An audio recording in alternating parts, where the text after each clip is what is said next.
Last వీడియోలో చెప్పినట్టు వర్ణంలో నేను ఏ యాక్టివిటీస్ చేశానో ఇప్పుడు చెప్తా. ఫస్ట్ వచ్చేసి నేను స్ట్రింగ్ ఆర్ట్ చేశాను. నేను ఎప్పటినుంచో అనుకుంటున్నాను ఈ స్ట్రింగ్ ఆర్ట్ చేయాలని. ఈ స్ట్రింగ్ ఆర్ట్ కోసం పింట్రెస్ట్‌లో నుంచి నేను ఒక రిఫరెన్స్ తీసుకొని, దాన్ని బేస్ చేసుకొని మేము చేశాము. థ్రెడ్‌తో చేసేటప్పుడు ఇదైతే చాలా కేర్‌ఫుల్‌గా చేయాలి. ఎక్కడన్నా మిస్ అయితే మళ్ళీ ఫస్ట్ నుంచి చేయాల్సొస్తది. అండ్ సెకండ్ యాక్టివిటీ వచ్చేసి మా హస్బెండ్ నా కోసం వీల్ పాటరీ అయితే చేశారు. నీకు ఎలాగైనా చేసిస్తానని చెప్పి నాకైతే ఈ క్యూట్ లవ్ షేప్ పాటరీ అయితే చేసిచ్చారు.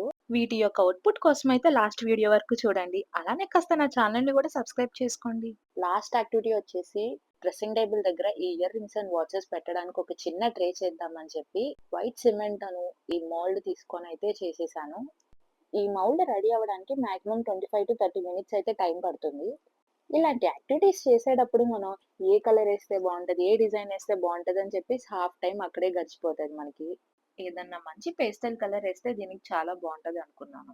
నేను ఒక కలర్ అనుకుంటే ఫైనల్‌గా అది ఇంకో కలర్ అయితే వచ్చేసింది. కొంచెం క్వాలిటీ ఆఫ్ టైమ్ ఫ్యామిలీతో, ఫ్రెండ్స్ లేకపోతే లైఫ్ పార్ట్నర్‌తో చేస్తున్నప్పుడైతే చాలా బావుంటది. నేను ఈ లావెండర్ కలర్ అనుకుంటే అది కాస్త కొంచెం పర్పుల్ కలర్ అయింది. ఈ 3 యాక్టివిటీస్ యొక్క అవుట్‌పుట్ అయితే చాలా బా వచ్చింది. మీరు కూడా ఇలాంటి యాక్టివిటీస్ చేయాలనుకుంటున్నారా? అయితే వర్ణంని విజిట్ చేయండి.